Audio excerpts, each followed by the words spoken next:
Hi everyone. Recent data released by the Centers for Disease Control show that 4 in 10 high school age students experience persistent feelings of sadness or hopelessness. Another study released by the National Bureau of Economic Research showed that as much as 22% of high achieving college students report moderate to severe anxiety. While the COVID-19 pandemic certainly impacted students, trends signaling a decline in well-being trace back more than a decade from right now. Supporting well-being of students is a critical area of concern for educators at all levels. We will be discussing one person's journey to support students' well-being on this episode of Teaching Matters. Welcome to Teaching Matters, a podcast exploring all things teaching and learning. Teaching Matters is produced by NPR affiliate WOUB Public Media in Athens, Ohio. And here is your host, Dr. Scott Titsworth, Dean of the Scripps College of Communication at Ohio University. Thank you, Trinity. Joining us today is Danna Okuyama, a founder and CEO of Urban Sandbox. Urban Sandbox is an app and platform that serves as a modern-day pen pal service for K-12 students. On the app, students can interact in a safe environment about common interests, meet experts, published work, and access educational materials, while parents can monitor activity to remain comfortable with online safety. Danna also recently launched the Wellbeing Program, which is part of the Urban Sandbox platform, and that program provides structured mental health support for students. Danna, thank you so much for being on Teaching Matters today and introducing us to your platform. Hi, Scott. Thank you so much for having me. My name is Danna, and I'm the founder of Urban Sandbox. And Urban Sandbox is really a student-centered platform that champions individual growth with a 3-to-1 holistic support system by uplifting students through tiered support, empowering parents with real tools, and reinforcing strong connections between home and school. Danna, can you talk a little bit about sort of the origin story of your platform? What led you into, wanting to create it, and sort of what was the impetus behind that? Of course, I would love to talk about it. So my son actually faced a lot of challenges at school. So he really is my inspiration of this platform.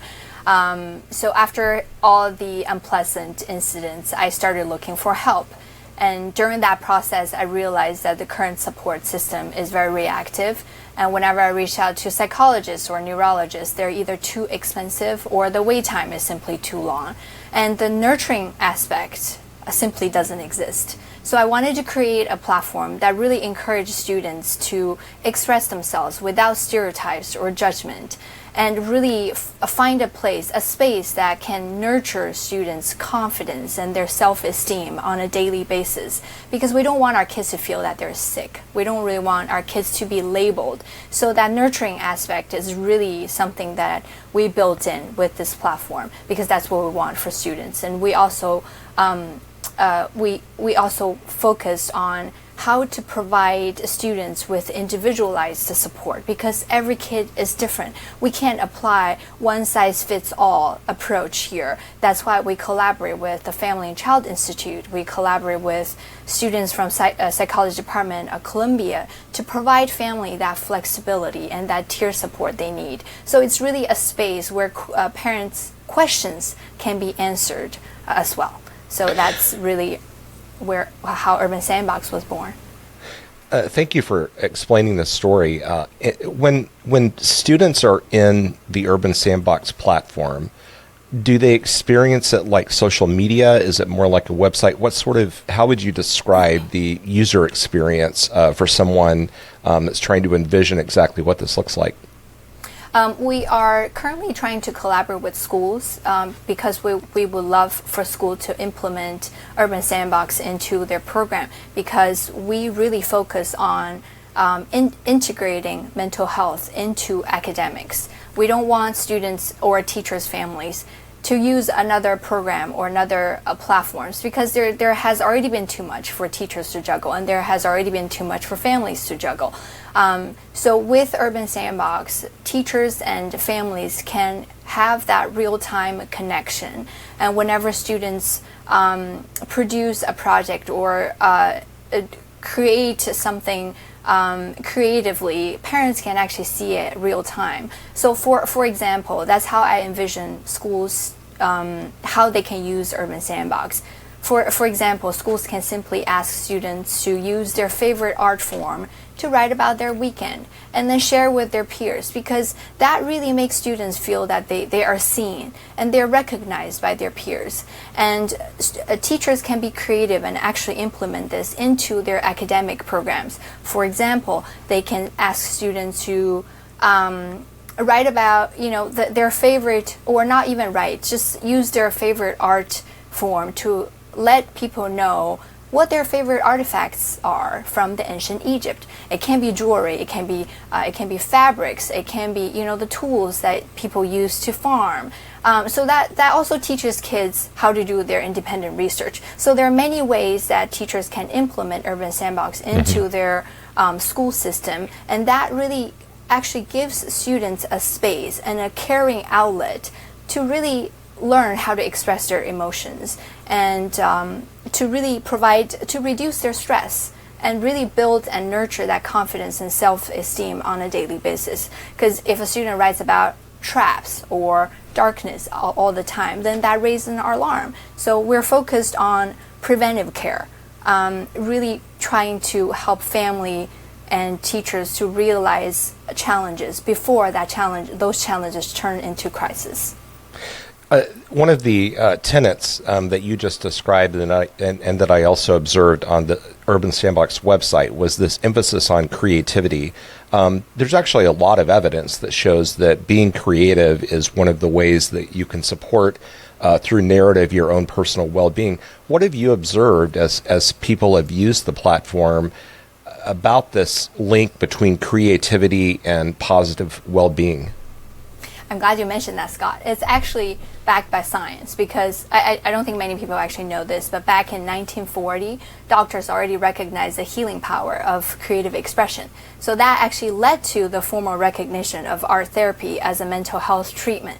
But art therapy doesn't have to be prescribed, and creative expression doesn't have to be limited to drawing. It can be photography, sculpting, journaling, songwriting, or even coloring.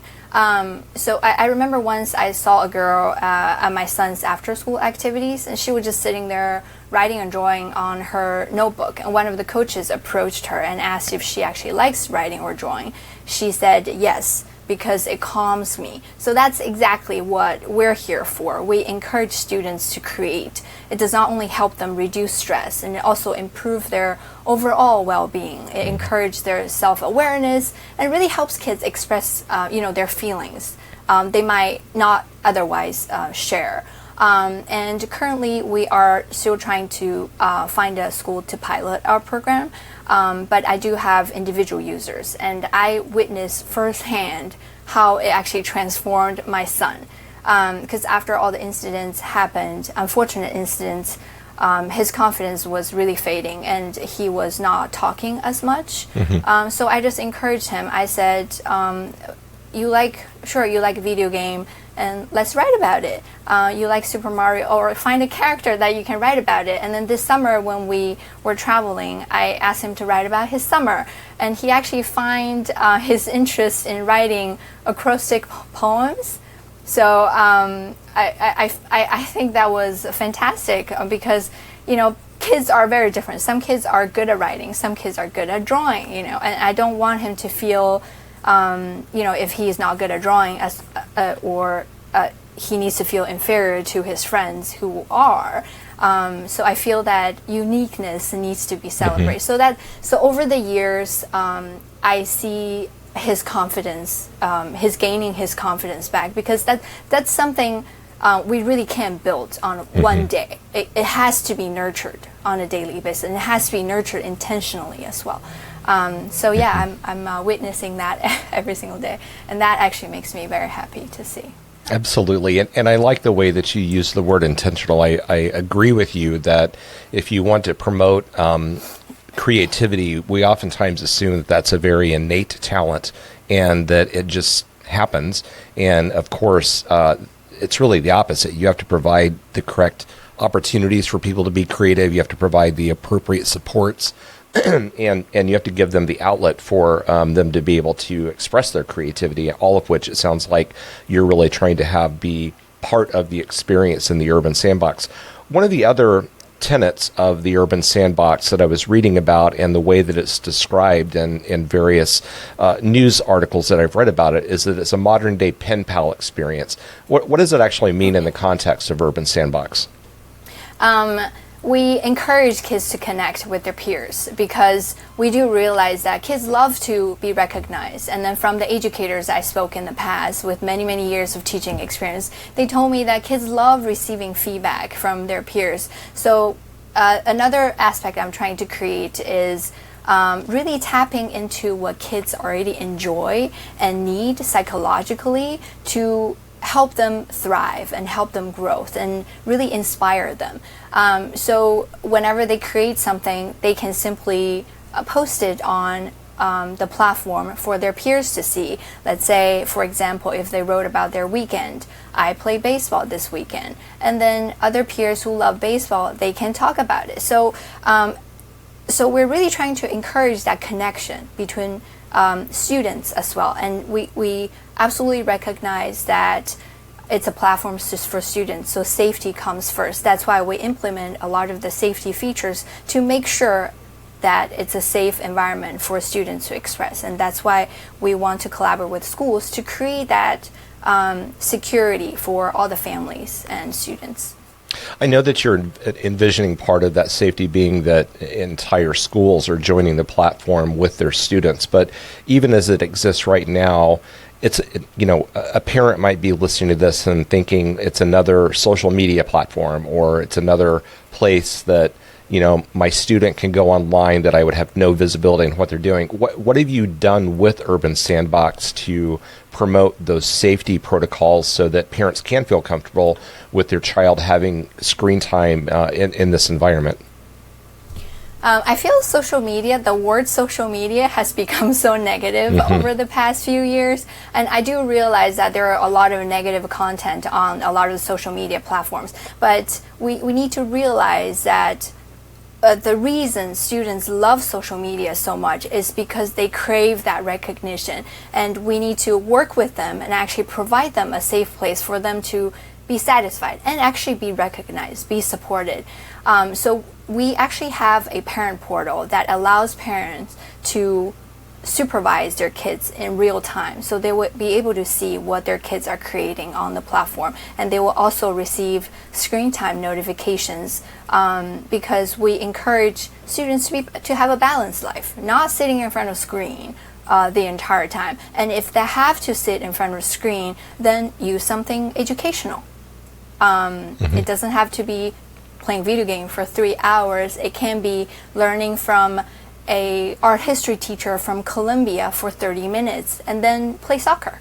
So I feel students' life do need to be balanced because I believe that screen is here to exist and it's already a part of our lives, and how we use it is very important. How we teach our kids to use it is also crucial.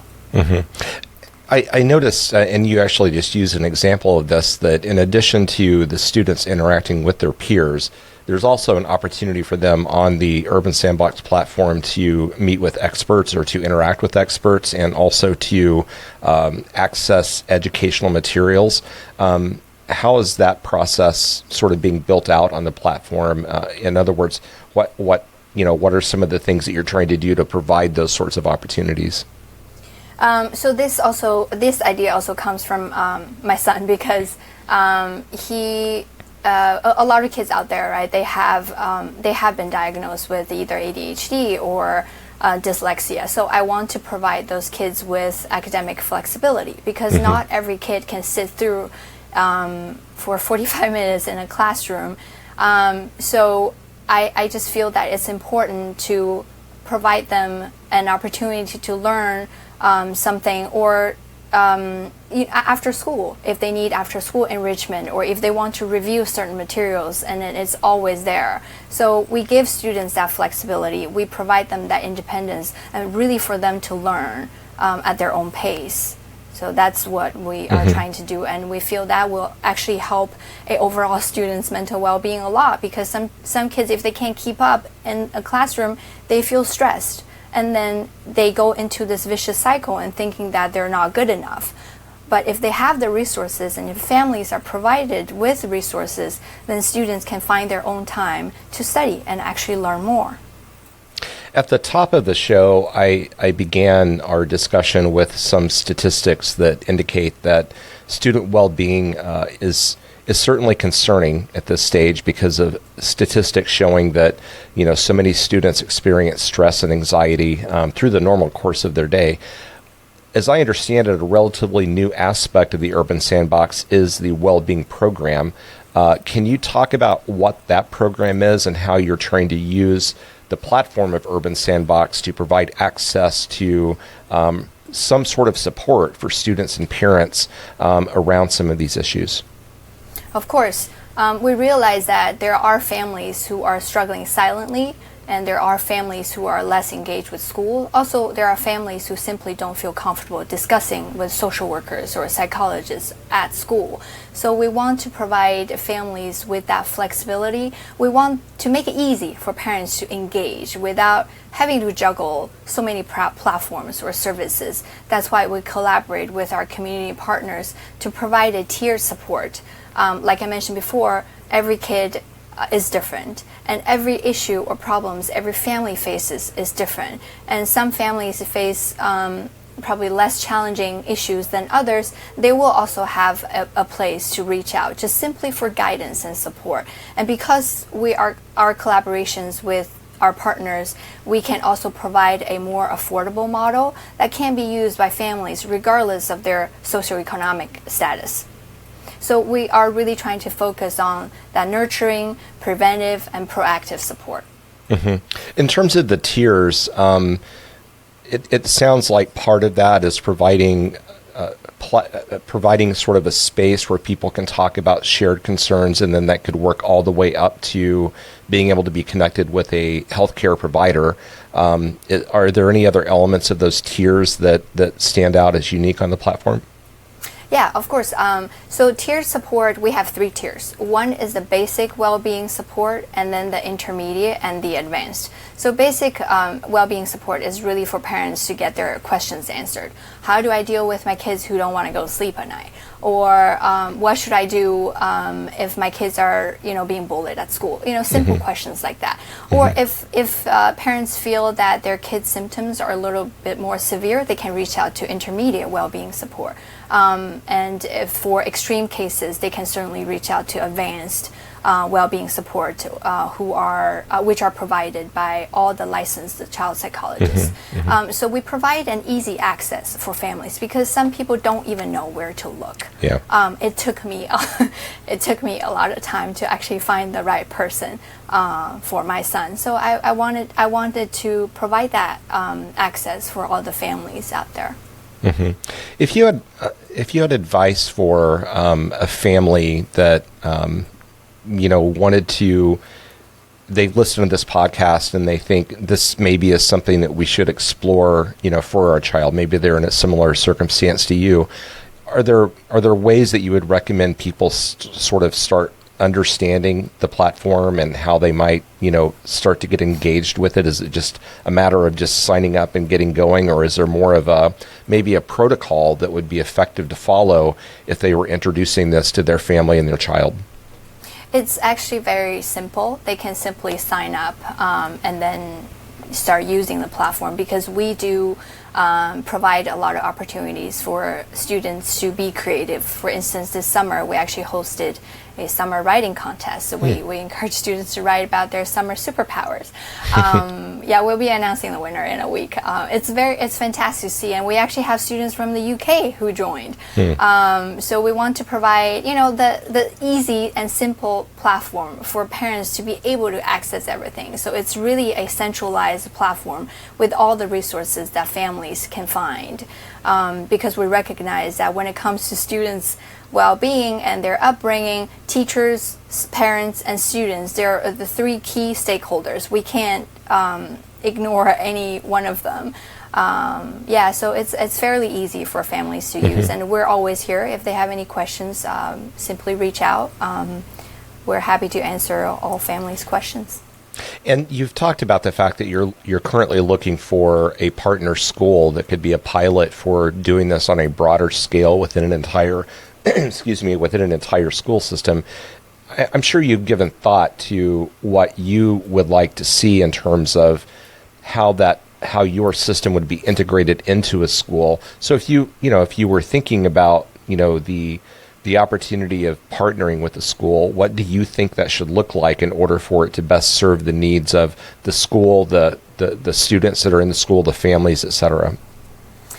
So I know some schools, they are already doing a social emotional learning program a couple times a week. And during that time, I see that schools can simply use my platform, encourage students to express themselves, or for, like the examples that I gave previously, they can ask about students' weekend, they can ask about students, the day, and even their thoughts on the current news that they can share, and simply post on Urban Sandbox for their parents, their teachers, and their peers to see.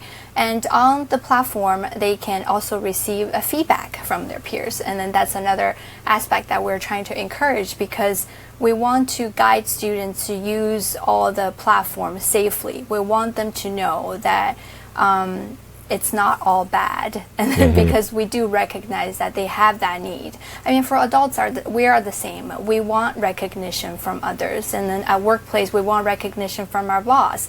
So it's very natural for every human being, every individual, and so that's how I see schools can implement that into their daily activities, their curriculum, and oh, I actually listened to one of your previous podcasts. You were talking about the importance of home and family communication. And we also allow, and then once students post their work, and parents can actually see it in real time. So parents actually know what their kids are doing in class. And if anything alarming comes up, and the parents can also act very quickly. And then they can also just go to our platform, reach out to the well-being consultants on the platform to get their questions answered, to get support.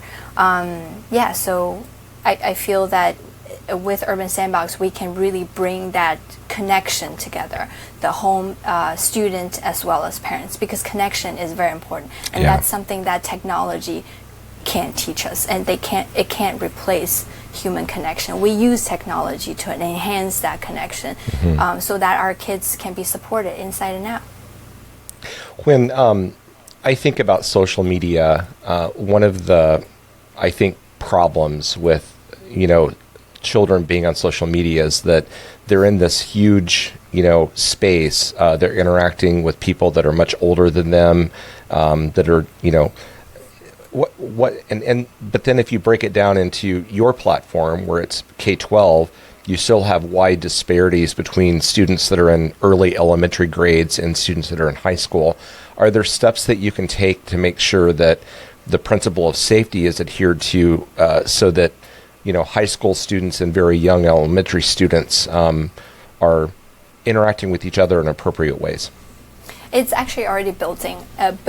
Everything is age appropriate. So we separate elementary school students, middle school students, and high school students. So they only see age appropriate content. And then teachers are also receiving real-time notices. So teachers, during school days, teachers definitely can supervise their students' activities. We have a list of prohibited words implemented there as well, so that students can type or use. My company also supervises the platform 24/7, so we have the right to remove any inappropriate content that we think they are. You obviously entered into this with a personal experience, and I'm sure that as you reflect on the platform and your son's experiences, that's something that drives you as an entrepreneur or as a creator of a platform like this. As you look back on the development of Urban Sandbox, what's the pride point that you take away from it right now? I'm just very proud to see the final product, and I can't wait for schools to use it, because I know how a lot of families can benefit from it, even with all the flexibility we're providing. And on the platform, like I mentioned before, we allow students to see all the teachers' programs at their own time, and they can learn at their own pace. So schools can also use it to encourage students to go on the platform, explore a program that actually works for you. So that actually reminded me of a story that my son experienced. So he was introduced to meditation. And that did not work for him. And he was also introduced to use the emotional chart to identify his feelings. That did not work either. So I feel that, oh wow, every kid is so unique. You can't just apply one program onto every kid. And with Urban Sandbox, schools can simply say, oh, parents, please go try this program, A, B, and C, and see which one fits your student the best. Because teachers are already so overwhelmed and they're stretched so thin. We don't really want to we don't really want them to shoulder too many burdens. So, and the only solution to this is to provide families with those resources, so families can try which program and see which program that fits their children the best. I appreciate that. I think your hunch is absolutely correct that as we try to figure out opportunities for addressing wellness across different age groups of students, because of the scale of that issue, there is a tendency to come up with solutions that are implemented. And I agree with you that people's individual journeys are unique enough that one solution is going to be very challenging to apply broadly across an entire group of students. So I appreciate the fact that one of the things you're trying to do is to provide options for families and students that they can find what works for them. I didn't ask you at the beginning, when did Urban Sandbox start as a platform, and how's its growth been since you started it? Our platform launched in October 2023. But I did spend a couple years working on it.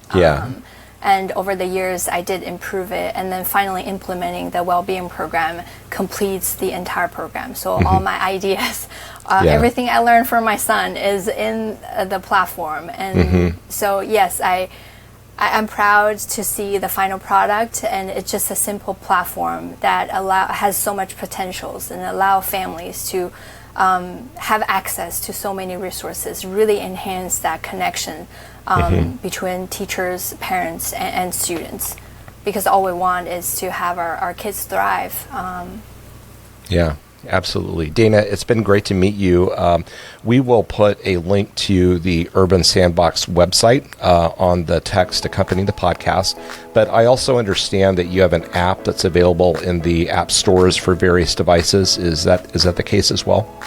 Yes, I have the app available on iOS as well as Android, and parents can also access the platform on website as well. So everything is synced. So it doesn't matter if the parent signs up on the app or the website, the content is always synced.